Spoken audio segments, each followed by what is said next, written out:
কিন্তু এই যে মেয়ে, তুমি যে 8-10টা ছেলের সাথে জেনা করেছো, তোমার ইজ্জতের কি হবে? তোমার যে সতীত্ব তুমি নষ্ট করেছো। তুমি তো বিয়ের পর কোনো ঘরে গেলে সে হাজবেন্ডও বুঝতে পারবে তুমি আর সতী সাথী নও। তখন তোমার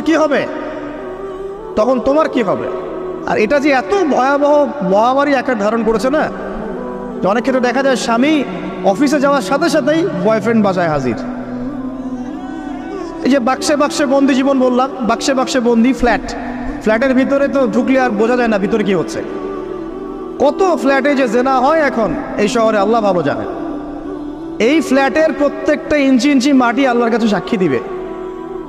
যেখানে যে মাটিতে বসে অবিবাহিত যুবক যুবতী জেনা করেছে আর বিবাহিত যুবক যুবতীরা এবং এই স্বামী স্ত্রীরা জেনা করেছে, এর ইঞ্চি ইঞ্চি মাটি আল্লাহর কাছে কথা বলবে।